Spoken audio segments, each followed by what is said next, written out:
porque nós também merecemos ser tratados como ser humano. Eu tenho orgulho do que eu faço, não estou mexendo nada de ninguém. Eu não acho legal, eu gostaria de arrumar um serviço registrado.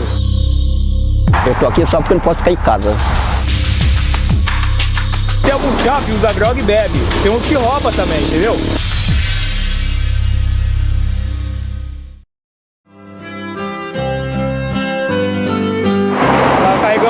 Descarregamos o caminhão, às vezes várias pessoas para ir em certo endereço que não conhece, a gente leva, não faz como seja carro, moto, caminhão, estamos aí.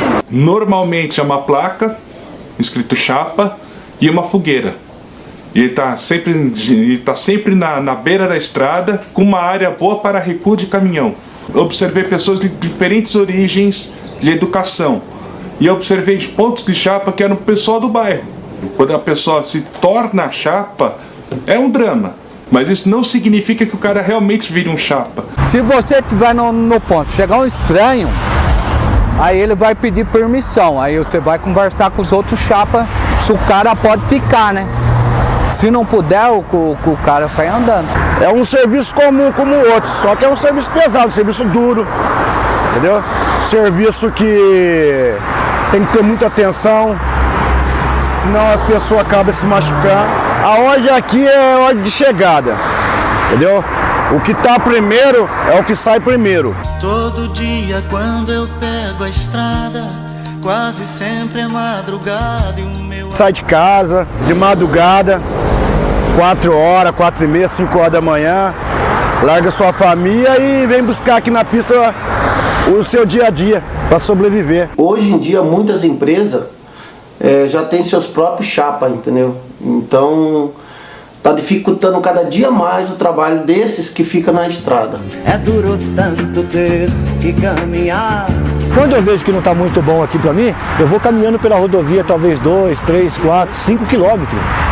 Tentando, achar um lugarzinho que eu consiga pegar um caminhão para descarregar. Você não tem horário para nada, não tem horário para chegar aí na sua casa, não tem o dia de chegar em casa, que às vezes tem que viajar, ficar 2, 3 dias fora, entendeu? Dormindo em boné de caminhão, dormindo em carroceria de caminhão, em posto de gasolina. Não tem, como se diz, uma parada certa, entendeu? Talvez fique até 5 horas da tarde sem pegar nenhum caminhão para descarregar. Uns bons pontos de chapa ele já atende por celular. Ele liga pra gente, a gente não sai nem pro ponto, já fica esperando ele, entendeu? Marca um posto de gasolina e espera. Tem algum telefone que eu passo para ele e eles me ligam para mim. Aí, por exemplo, no outro dia, a gente vai trabalhar junto. Eu já trabalhei com um cara forte e o cara ser ruim de serviço. E trabalhei com um cara magrinho e o cara ser muito bom de serviço. Ele está mais próximo do que a gente imagina, só que ele é invisível. Ele é mais invisível até que a própria faxineira da empresa, entendeu? Ele tem uma importância econômica que você precisa parar e prestar atenção e literalmente perguntar por que ele está ali. E existem os pontos de chapa que são para as pessoas que estão realmente numa condição limite absurda da vida. Eu preciso de dinheiro, mas não vou sair roubando, então o que eu vou fazer? A minha família fala para mim arrumar um serviço registrado, mas hoje em dia tá difícil, né? A gente procura, entendeu? Mas ninguém quer dar um serviço pra gente, entendeu? É serviço temporário, mas temporário ficamos onde estamos, né? Que é mais garantido. Antes de mais nada, o trabalhador é um ser humano que precisa sobreviver, o trabalhador informal.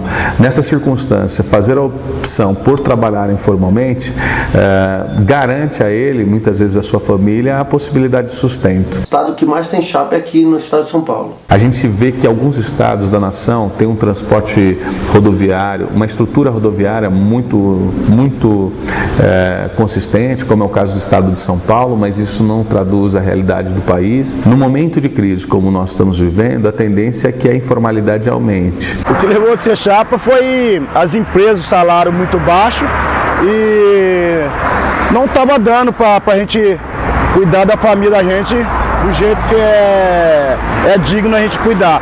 Então, a gente veio para a pista para poder ganhar um pouco a mais. No período de crise, as pessoas acabam sendo demitidas, uma dificuldade para conseguir emprego faz com que parte dessas pessoas tentem de alguma forma sobreviver, manter o seu sustento. Eu era funileiro. Eu parei porque eu montei uma oficina com um sócio meu e eu fui viajar, quando eu voltei eu fui roubado. Aí isso me fez eu entrar em depressão. Entendeu? Aí quando fiquei em depressão, eu tenho um amigo meu chamado Carlos, que é o Carlão, que trabalha comigo na pista. Ele me convidou para vir para a pista. através disso aí eu tô aí até hoje. Eu conheço todos os sotaques desse povo, todas as paisagens dessa terra, todas as cidades, das mulheres, todas as vontades. Eu comecei a trabalhar de ajudante e motorista, passei a motorista, viajei no Brasil inteiro, concorri todos os estados. Aí minha mulher escolheu ela ou a transportadora. Eu escolhi ela. Aí nessa vida que eu fiquei desempregado por causa dela.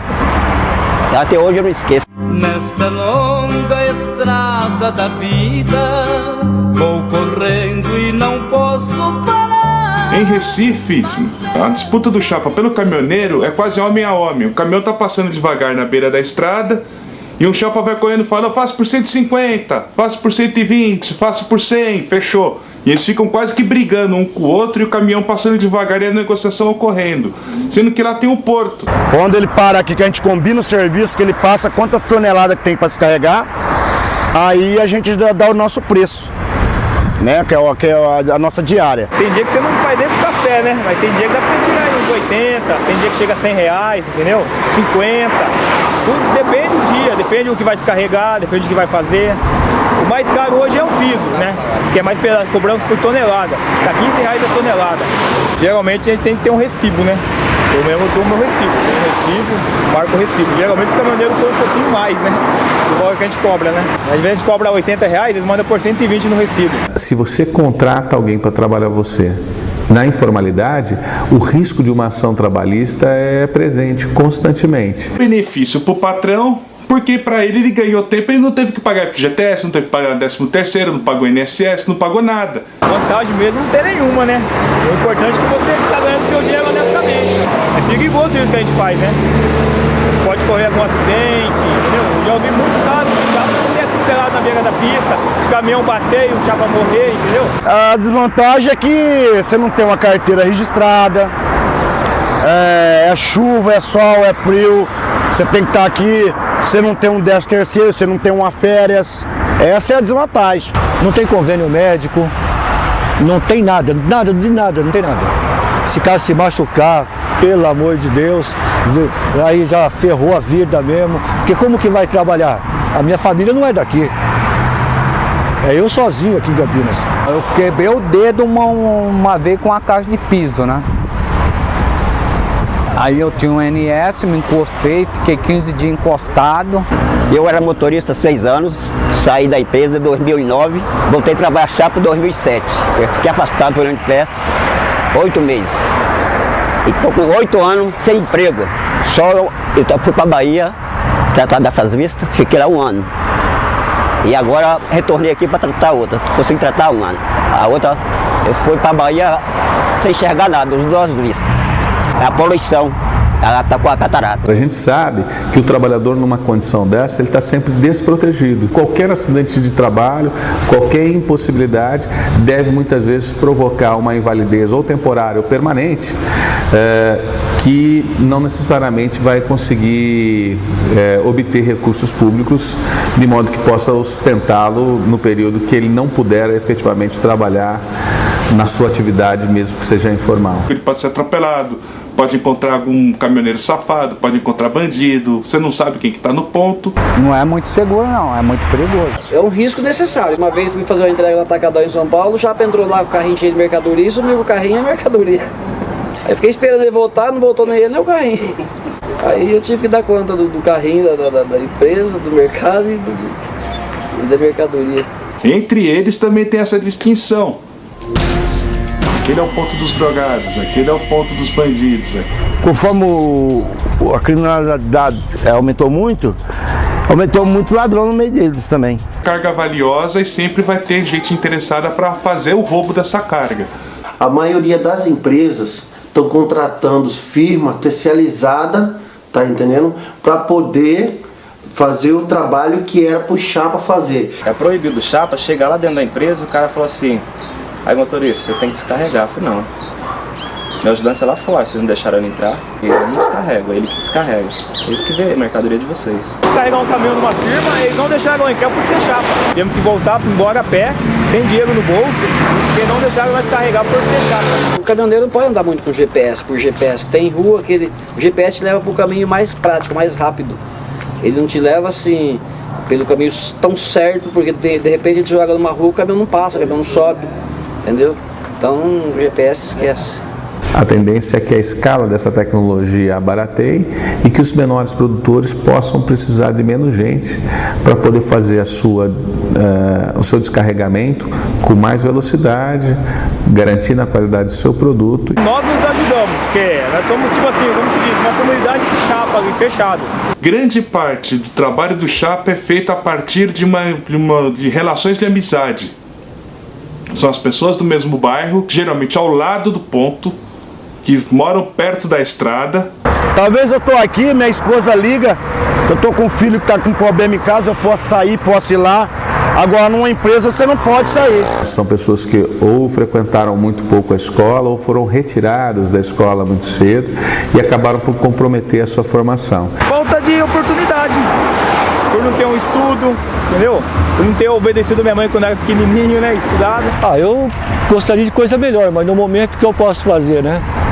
Eu não tenho outra profissão, não sei essa. Nesse sentido, a relação direta entre trabalho informal e educação hoje precisa ser melhor delimitada. No caso do chapa, é oportunidade. Esse tipo de trabalhador é jogado à própria sorte.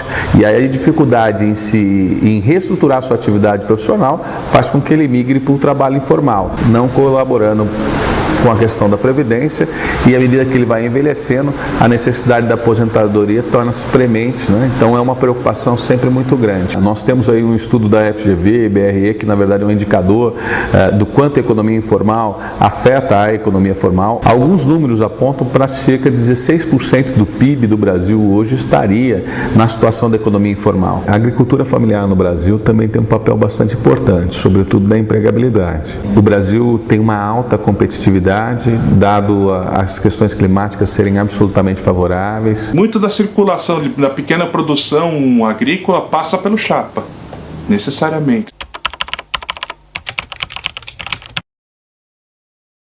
Eles têm funções semelhantes, mas não são a mesma coisa, em função dos espaços que eles ocupam, em função do uso do território.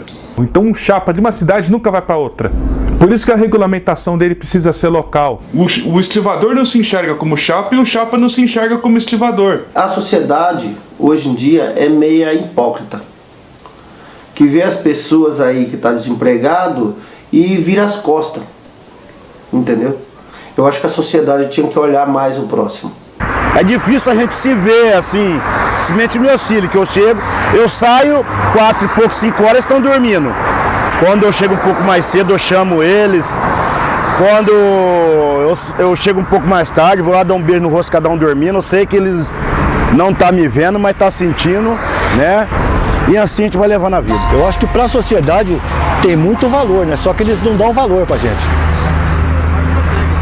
Eu acho que se desse um pouquinho mais de valor, poderia ser uma classe mais valorizada, né? A gente vê um trabalho de chapa como um apoio, no caso do motorista.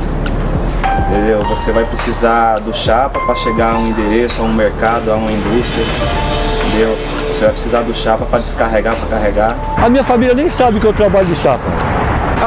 No meu ponto de vista é para poder estar ajudando, né, a alimentação chegar até a mesa de alguém, chegar o caminhão, o pneu, uma peça de carro, entendeu?